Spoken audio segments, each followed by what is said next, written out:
Puasa sejak masa Jawa kuno termasuk bagian dari ajaran hidup. Praktiknya tumbuh subur, setidaknya sejak masa Raja Airlangga. Bentuk lakunya pun beragam. Misalnya ada yang dikenal dengan tapa racut dan ugra tapa, sebagai upaya untuk melepaskan diri dari dosa di dunia. Mahabati Gajah Mada pernah secara lantang menyerukan sumpahnya pada sebuah pertemuan yang dihadiri pada pejabat tinggi Majapahit. Dirinya berkata akan melakukan Amuktipalapa sampai Majapahit bisa menaklukkan Nusantara. Tidak ada yang bisa memastikan apa maksud dari Amuktipalapa. Namun ada yang menafsirkan Gajah Mada ketika itu sedang bernazar. Dirinya akan melakukan puasa mutih demi tercapai angan-angannya. Ada yang menafsirkan Amuktipalapa sebagai tindakan makan nasi saja, tanpa perasa dan tanpa santan. Ada juga yang menafsirkan begitu, ujar Dwi Cahyono, arkeolog dan pengajar sejarah Universitas Negeri Malang, yang dilansir dari Historia. Filolog dan sejarawan Slamet Muljana dalam pemugaran Persada Sejarah Leluhur Majapahit menyebut Amuktipalapa sama halnya dengan bertapa. Orang yang sedang alapa katanya bisa dikatakan sedang mutih karena makan nasi tanpa perasa apapun. Hal yang dilakukan oleh Gajah Mada ini masih bisa ditemui oleh masyarakat Jawa, khususnya penghayat kejawen. Sebagian masyarakat Jawa atau kejawen memiliki berbagai jenis puasa. Puasa-puasa di luar perintah agama tersebut bukan tanpa tujuan. Mereka yang mempercayai dengan menjalani laku prihatin berupa puasa yang terdapat beberapa varian. Jika berhasil melaksanakan, mereka yakin akan memperoleh energi spiritual atau gaib. Bentuk kekuatan gaib tersebut bermacam-macam, tergantung apa yang diinginkan, doa apa yang dipanjatkan, serta jenis puasa apa yang mereka jalankan.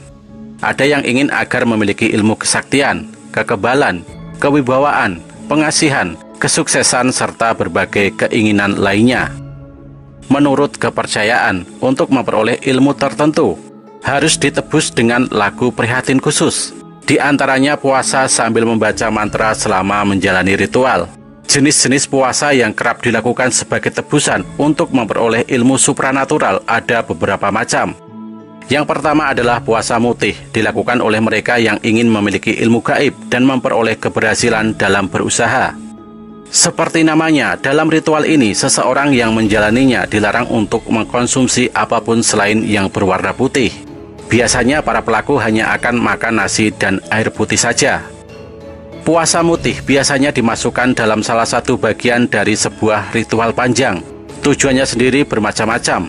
Pada umumnya untuk menguasai ilmu-ilmu gaib tertentu. Ada juga yang melakukannya untuk tujuan keberhasilan. Puasa ini tak terikat waktu, bisa hanya 3 hari saja atau bahkan 40 hari. Lazimnya saat menjalani puasa mutih didampingi oleh guru spiritual.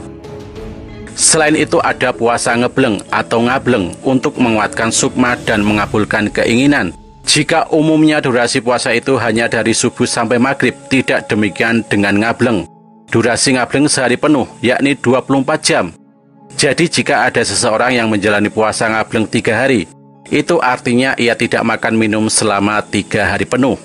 Dengan berpuasa penuh seperti itu, diharapkan nafsu terhadap hal-hal keduniawian bisa sirna. Makanya puasa ini sendiri sering dibarengi dengan semedi.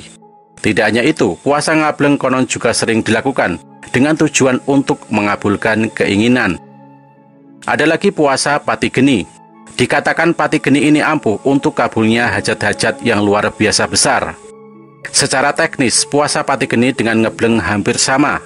Pembedanya, puasa pati geni pelakunya berdiam di dalam ruang tertutup tanpa penyinaran matahari maupun lampu. Bahkan untuk buang air pun tak boleh keluar ruang. Harus tetap berada di ruang dan terus membaca doa atau mantra. Yang lebih ekstrim lagi adalah puasa ngeluang. Puasa satu ini bisa dibilang cukup unik. Tidak hanya melakoni puasa seperti biasa. Dalam salah satu rentetan ritualnya, si pelaku harus dikubur. Teknik menguburnya dipendam sampai ke bagian tubuh tertentu. Puasa ini dipercaya untuk mendatangkan hal besar. Salah satunya adalah dimampukan untuk menguasai berbagai jenis ilmu gaib tertentu. Puasa ini konon memiliki ujiannya, jadi ketika dipendam, si pelaku biasanya akan didatangi oleh makhluk-makhluk gaib dan kemudian menakutinya. Ada juga puasa weton atau hari kelahiran, tujuannya untuk proteksi diri terhadap kesialan. Dari sekian banyak puasa kejawen yang ada, weton adalah salah satu yang paling populer dilakukan. Puasa ini sendiri tidak dilakukan saat tiba hari lahir saja. Setiap 35 hari sekali. Jika wetonnya Minggu Pon misalnya, mereka puasa ngapit weton dilakukan pada hari Sabtu Pahing, Minggu Pon, dan Senin Wage. Selain itu masih ada beberapa jenis puasa yang familiar bagi masyarakat Jawa. Antara lain puasa ngerung, yakni pantang makan makanan berasal dari binatang dan makhluk bernyawa. Kemudian puasa ngelowong, dilarang makan dalam kurun waktu tertentu dan hanya tidur 3 jam dalam 24 jam. Ada juga puasa ngerowot, yakni puasa yang jika buka dan sahur hanya makan buah. Kemudian puasa nganyep, hanya makan makanan tak berasa. Dan masih banyak lagi jenis puasa yang dilakukan oleh nenek moyang zaman dulu. Memang belum bisa dipastikan sejak kapan persisnya praktek yang kemudian dikenal di Nusantara, khususnya pada masyarakat Jawa. Tetapi sebagai sebuah tindakan, konsep puasa bukan baru dikenal saat ajaran Islam sudah masuk.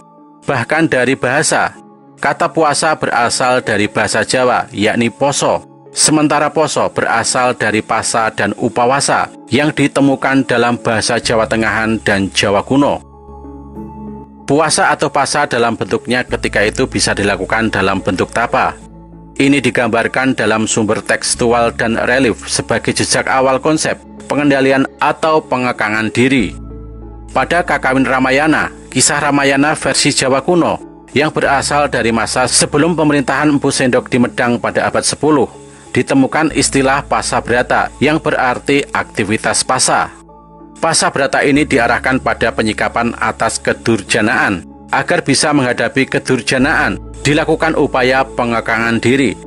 Dalam konsep Ramayana, usaha ini butuh kekuatan diri yang sangat besar.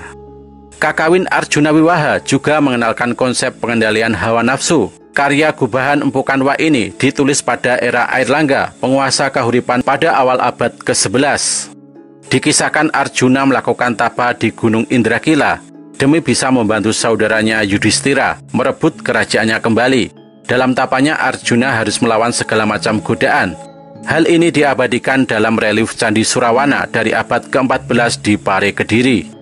Kakawin lain yang menggambarkan laku puasa adalah Siwara Trikalpa, yang juga dikenal dengan Lubdaga. Karya ini dikarang oleh Empu Tanakung yang dibuat pada masa Majapahit akhir abad ke-15. Teks ini mengisahkan seorang pemburu bernama Lubdaga yang biasa memburu hewan-hewan.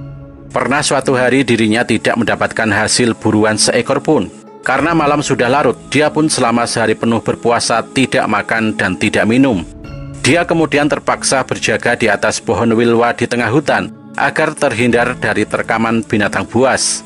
Sambil berjaga, dia memetik dedaunan pohon itu lalu menjatuhkannya ke air danau.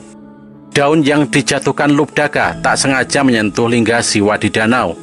Kebetulan malam itu bertepatan dengan Siwaratri, upacara pemujaan bagi Dewa Siwa, yang jatuh pada malam ke-14 bulan ke-7 dalam penanggalan agama Hindu. Puasa serta puja yang tidak disadarinya itu membebaskan Lubdaga dari siksa neraka dan membawanya ke surga, ungkap Amri Mahbud Al-Faton dalam artikel berjudul Puasa dalam Kakawin Jawa Kuno, laku hidup yang membuat Islam mudah diterima orang Jawa. Puasa atau tirakat yang merupakan bagian kehidupan masyarakat Jawa kuno dalam karesian dan kedewa guruan tanpa menjadi salah satu materi pelajaran. Kemampuan ini sangat penting terutama bagi seorang yang akan terjun ke dunia nyata. Pada Prasasti Pucangan pada tahun 1042 Masehi menggambarkan kisah Airlangga yang memulai karir politiknya setelah lebih dahulu hidup di kalangan pertapa. Sebelum dinobatkan sebagai raja, dirinya melakukan latihan rohani 2 tahun di Gunung Pucangan. Ketika masa akhir pemerintahannya, Airlangga juga kembali menjalani pertapaan. Setelah itu dirinya membagi kerajaan menjadi 2, yakni Jenggala dan Panjalu. Airlangga menjadikan Arjuna sebagai model kehidupan. Aktivitas semacam ini kemudian makin subur mendekati pada era akhir Majapahit. Pusat-pusat keagamaan banyak bermunculan di lereng gunung yang terpencil. Misalnya dalam sebuah prasasti pendek dari Gunung Nyamil yang berasal dari masa Majapahit akhir.